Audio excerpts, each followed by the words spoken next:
बहनों और भाइयों, मैं हूं आपका होस्ट जटाशंकर पंडित जी। आज इस एपिसोड में रामचरितमानस के बालकांड में तुलसीदास जी की दीनता और राम भक्ति में कविता की महिमा की दोहा सारद शेष महेश विधि आगम निगम पुराण नेति नेति कही जासु गुण करहिन निरंतर गान की व्याख्या की जाएगी। चलिए शुरू करते हैं। सारद शेष महेश का परिचय। सारद शेष महेश भारतीय संस्कृति और धार्मिक पृष्ठभूमि में एक महत्वपूर्ण स्थान रखता है।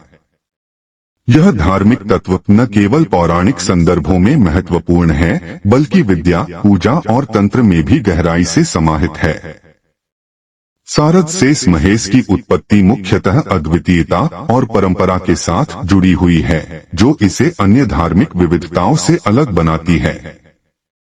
इसका ऐतिहासिक संदर्भ भारतीय पौराणिक कथाओं में खोजा जा सकता है, जहां सारद को विद्या और ज्ञान की देवी के रूप में प्रतिष्ठित किया गया है। शेष, जो एक दिव्य नाग रूप में प्रकट होता है, का महत्व भी उसकी रक्षा और संरक्षण की शक्ति में निहित है। ये तत्व एक साथ मिलकर भारतीय संस्कृति की गहराई को दर्शाते हैं। वर्तमान समय में सारद शेष महेश की पूजा न केवल धार्मिक अनुष्ठानों में होती है, बल्कि यह भारतीय समाज की सांस्कृतिक परंपराओं का भी एक अभिन्न हिस्सा है। सारद शेष महेश का पाठ वाचन और उसकी पूजा विधि विभिन्न धार्मिक परंपराओं में प्रचलित हैं। विद्या और तंत्र में इसे ज्ञान और शक्ति के स्रोत के रूप में पूजा जाता है। इसके पीछे का कारण यह है कि विद्या का ज्ञान वर्धन करने के लिए देवी सारद की कृपा आवश्यक मानी जाती है, वहीं शेष की शक्ति सुरक्षा और बल प्रदान करती है। इन सभी तत्वों ने सारद शेष महेश को एक उच्च स्थान प्रदान किया है और यह आज भी भारतीय संस्कृति में समृद्धि का प्रतीक बना हुआ है। नेति की संकल्पना। नेति एक महत्वपूर्ण दार्शनिक अवधारणा है, जिसका अर्थ होता है यह नहीं, यह नहीं। यह भारतीय दार्शनिकता में एक गहरी तात्विक परिभाषा प्रस्तुत करती है, विशेषकर अद्वैत वेदांत में। यह अवधारणा आत्मा और ब्रह्मा के अंतर को समझाने हेतु प्रयुक्त होती है, जो कि आत्मा के सच्चे स्वरूप को समझने में सहायक है। नेति विचार पद्धति हमें यह सिखाती है कि हम अपनी पहचान को केवल भौतिक वस्तुओं, विचारों या संवेदनाओं से नहीं तौल सकते। इस सिद्धांत का महत्व इसलिए है क्योंकि यह सिखाता है कि ज्ञान का वास्तविक स्वरूप सत्यम ज्ञानम अनंतम की ओर ले जाता है। सत्यम का अर्थ है सत्य, ज्ञानम ज्ञान और अनंतम का अर्थ है अनंतता। नेति की प्रक्रिया का उपयोग करते हुए व्यक्ति अपनी भ्रामक धारणा और भ्रम को पार कर सकता है और आत्मा के सच्चे स्वभाव की ओर अग्रसर हो सकता है। उदाहरण के लिए, जब कोई व्यक्ति यह कहता है कि मैं यह नहीं हूँ, वह वस्त्र, शरीर या भौतिक स्थिति के संबंध में सामने आ रहे विचारों को त्याग रहा है। इस अवधारणा को स्पष्ट करते हुए स्वामी विवेकानंद ने कहा था, जिस प्रकार आलू, प्याज या अन्य वस्तुओं का भौतिक स्वरूप उनके वास्तविक रूप को नहीं दर्शाता, उसी प्रकार यह शरीर या मन हमारी पहचान के सच्चे स्वरूप के प्रतिकूल हैं। भारतीय आध्यात्मिक दृष्टिकोण में नेति ज्ञान की एक गहन यात्रा का प्रतीक है, जिसके द्वारा प्राणी अपने वास्तविक अस्तित्व की पहचान कर सकता है। इस प्रकार नेति की संकल्पना ज्ञान की ओर अग्रसर होती है, जो अंततः अनंतता की ओर ले जाती है। महादेवी सरस्वती और उनके गुण। महादेवी सरस्वती, जिन्हें ज्ञान, संगीत, कला और साहित्य की देवी के रूप में पूजा जाता है, भारतीय संस्कृति में एक महत्वपूर्ण स्थान रखती हैं। उनका स्वरूप श्वेत रंग का होता है, जो ज्ञान और पवित्रता का प्रतीक माना जाता है। सरस्वती जी का चित्रण अक्सर हाथ में वीणा और पुस्तक के साथ किया जाता है, जिससे यह व्यक्त होता है कि वे संगीत और ज्ञान के सशक्त प्रतीक हैं। उनकी महिमा का गान करते समय भक्त अपनी भावनाओं और कृतज्ञता को व्यक्त करते हैं, जो उन्हें प्रेरणा और शक्ति प्रदान करता है। महादेवी सरस्वती की पूजा प्राचीन काल से होती आ रही है, विशेषकर वसंत पंचमी के दिन।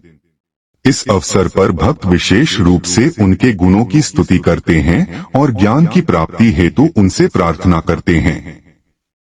विद्यार्थियों और कलाकारों के लिए यह दिन विशेष महत्व रखता है, क्योंकि इसे ज्ञान की देवी का सम्मान करने के लिए समर्पित किया गया है।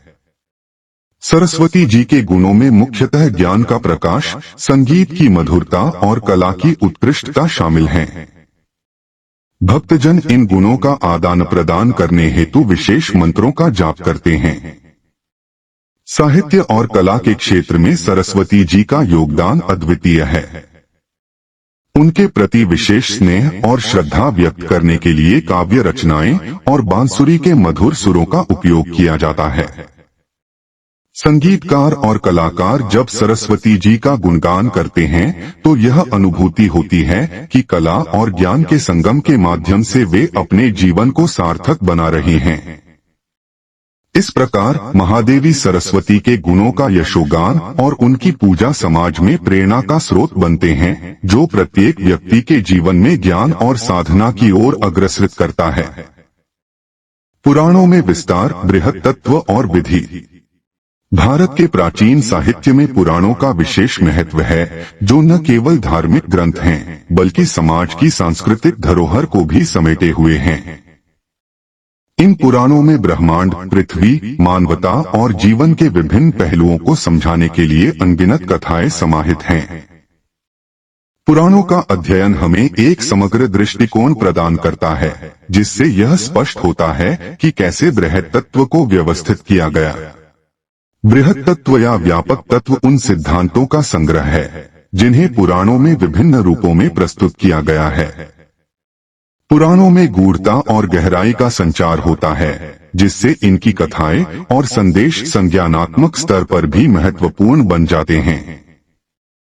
उदाहरण के लिए ब्रह्मा, विष्णु और शिव के चरित्रों में जीवन के सातत्य, सृजन और विनाश के तत्वों की व्याख्या की गई है। यह दर्शाता है कि जीवन तब तक संपन्न और सार्थक है जब तक बृहत तत्व को सही ढंग से समझा जाए।